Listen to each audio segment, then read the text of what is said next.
Violent, and the condition is that we must have good training for our participants. The most basic understanding about the non-violence is that you cannot hurt the physical body of another person or damage the property of any other person, including the public property. All participants were given a set of guidelines to explain the non-violence movement, and during the training they split up into groups to discuss how they would act in different situations. On a visit by lawmakers to Shanghai next month to discuss political reform with top mainland officials, Tai doesn't think the trip would achieve any results. Meanwhile, across the political divide, the Love China Alliance of Youth Cultural Societies held a forum on constitutional reform outside these central government offices. The group condemned the Occupy Central movement and said political reform must be implemented in accordance with the Basic Law. Ronnie Samtani, TVB News. Legislative Council President Zhang Yuxing expressed confusion today over why many of the pan-democratic lawmakers still won't accept an invitation to meet with central government officials. He stressed the meeting is crucial for the city's political development. The deadline to sign up for the trip to Shanghai is tomorrow, yet the pan-democrats are still unsure. Two top Beijing officials in charge of Hong Kong affairs, Hong Kong and Macau Affairs Office Director Wang Guangya and Basic Law Committee Chairman Li Fei have agreed to meet with the LegCo delegation in Shanghai. The pan-democrats want a more concrete agenda for the meeting, citing concerns it will just be a political show with no real discussions on universal suffrage. But the LegCo president was firm in his belief that the trip is the way forward. What's the whole point of these two officials making the trip to Shanghai specifically to meet with our colleagues? Naturally, of course, the main topic during the meeting must be our constitutional development, right? Universal suffrage. The pro-democracy lawmakers also want an exclusive meeting with the central government officials. The message, of course, I have received from the central government is, yes, they are aware of the wishes of members, and I have not heard any adverse response. So I simply cannot understand why this can remain an obstacle at all. Zhang said it's regrettable that the pan-democrats and Beijing have become further divided recently. He said it's key that the two sides use this meeting to try and work things out. Zhang also tried to ease concerns over what's seen as a vague requirement for chief executive candidates to love the country and love Hong Kong. Although the public has little say over the nominating committee, which will choose CE candidates to stand for election, Zhang stressed that members of the committee still have to answer to Hong Kong people. They have to operate under the scrutiny of the people. I don't think anyone in the nomination committee, nor anyone in the central Chinese government, want to see credibility of this whole process being thrown away because of very unreasonable nominations made.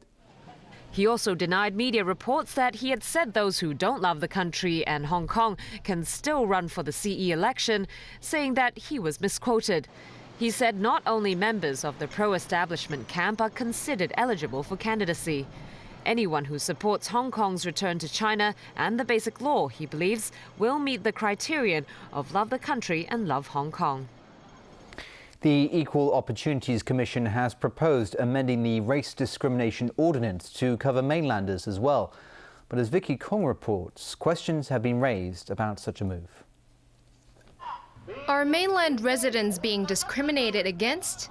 Recent protests against an influx of visitors from across the border have put the issue firmly under the spotlight. The Equal Opportunities Commission believes such behavior may have breached the Race Discrimination Ordinance, even though they're also ethnic Chinese. EOC Chairman York Chow says the Commission will review the ordinance in the third quarter this year.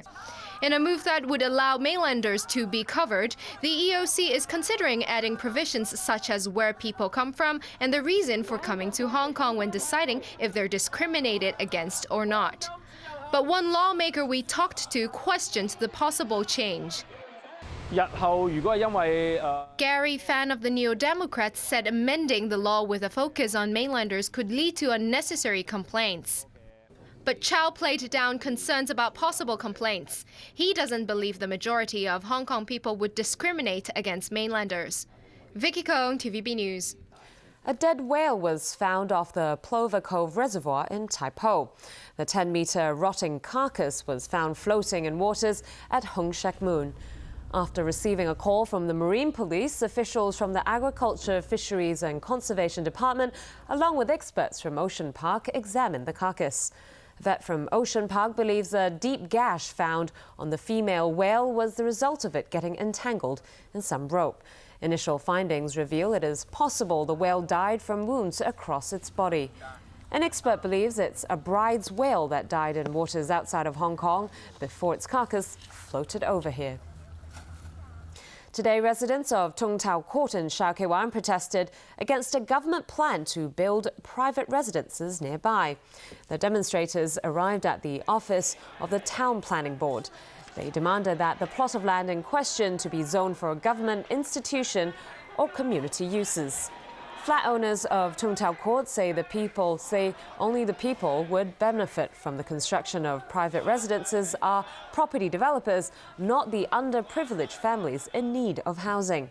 They're also concerned the construction of private buildings in the area would create a wall effect. The government has begun accepting tenders for the plot of land. All right, Tony, finally, let's get to the sevens. Let's get to the sevens, and as you most are probably aware, New Zealand are the champions. They played England in the cup final of the Hong Kong Rugby Sevens at the Hong Kong Stadium, and England, seeking a fifth title here, had early upset defending champions Fiji 17-7 in the semi-finals. But New Zealand jumped out to a 12-0 lead. England responded with a try before the break to make the score 12-7 at half-time. Second half, the All Blacks added 2 more tries, and the final score was 26-7. This was New Zealand's 11th championship in Hong Kong. They will also return to the top of the standings in this season's Sevens World Series. And congrats to them. Meanwhile, Hong Kong's dream run ended in the semi-finals of the qualifier competition. Jameson Wong reports. Hong Kong had shut out Italy in pool play 19-0, but the Italians scored their first try against the hosts right before halftime. Fabrizio Seppi went in. With the conversion, Hong Kong were behind 7-0. Second half, Gareth Baber's team looked on the verge of grabbing an equalizer but came up short. Seppi added a second try, the final 12-0. Italy into the qualifier final to face Japan. In the winner-take-all match, Japan scored 4 unanswered tries. They went on to win 26-5. Japan earned promotion to the Sevens World Series. They will be the first Asian team to play full-time on the circuit. This is Collins Injera again into the hands now. In the Shield final, Kenya defeated Portugal 17-10. The bowl belongs to Scotland after their 31-5 win over France. Not even close. What a great try. And South Africa came to Hong Kong with sights on the cup, but they ended up in the plate final against Wales. And they were made to earn it. This try, the difference in the game, 19-14, the final score. Jameson Wong, TVB News.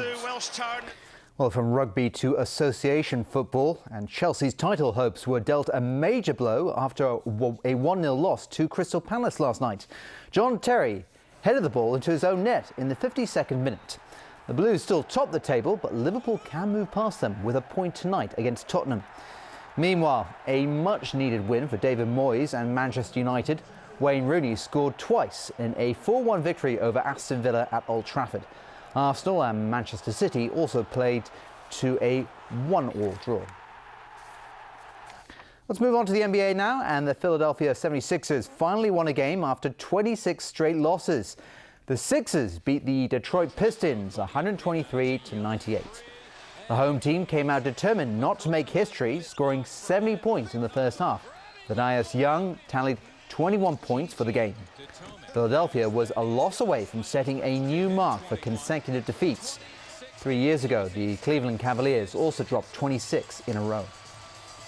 And finally tonight, a new photograph of Britain's Duke and Duchess of Cambridge with their son, Prince George, has been released ahead of the family's official tour of New Zealand and Australia. The 8-month-old, who is third in line to the throne, is pictured alongside his parents in a window of their apartment at Kensington Palace in London. George is looking towards the family's pet dog, which is called Lupo. The picture was taken by photographer Jason Bell earlier this month. The royals, accompanied by Prince George, will visit New Zealand and Australia next month. And that's the news tonight. That's right. Thanks for watching. Good night.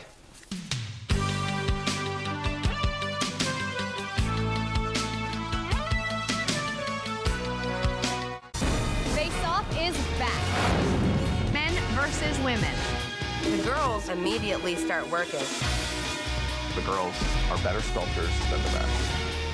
I think you did a great job, guys. Tonight, the all-new Face Off at 8:35 on Pearl. So this is where Albert Einstein gave his lecture. From the birthplace of Einstein's theory of relativity to the summit of Germany's highest peak by vintage steam train, Germany is full of local character. Monday, Great Continental Railway journeys at 8:30 on Pearl. Spring is in the air. It's time for spring cleaning, flowers, Easter chocolates, and other goodies. Using a piping bag is never easy. Where do the eggs for Pancake Day actually come from? Abroad, 4 chickens. Monday, Supermarket Secrets at 9:35 on Pearl. Sun Life Financial presents The Weather Report is brought to you by Sun Life Financial.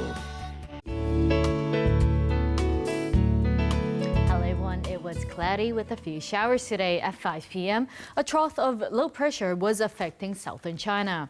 Up until 5 p.m., today's temperatures range from 21.8 to 26 degrees, with the relative humidity standing between 85 and 92%.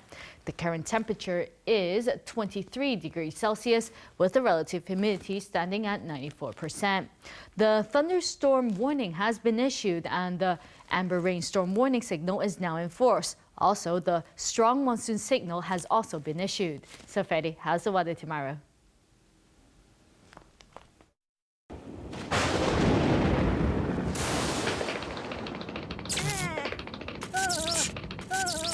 Cloudy with occasional rain, heavy at times with squally thunderstorms.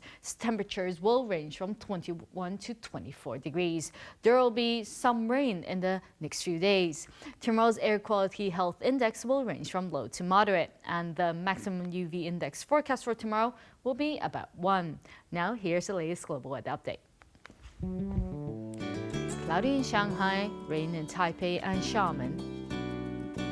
Rain in Guangzhou, thunderstorms in Macau, cloudy in Chengdu. Cloudy in Beijing, sunny in Seoul and Tokyo. Sunny intervals in Bangkok, rain in Ho Chi Minh City, thunderstorms in Manila. Thunderstorms in Kuala Lumpur and Singapore, showers in Jakarta. Sunny intervals in New Delhi and Karachi, sunny in Mumbai. Sunny in Cairo, sunny intervals in Nairobi. Showers in Brisbane and Sydney, sunny in Melbourne, sunny intervals in Auckland. Sunny in Toronto, rainy in New York. Showers in Vancouver and Los Angeles, sunny in San Francisco. Cloudy in London, sunny in Paris, Amsterdam and Zurich. And that's the weather. Have a good evening. It was brought to you by Sun Life Financial. Life's brighter under the sun. Your brother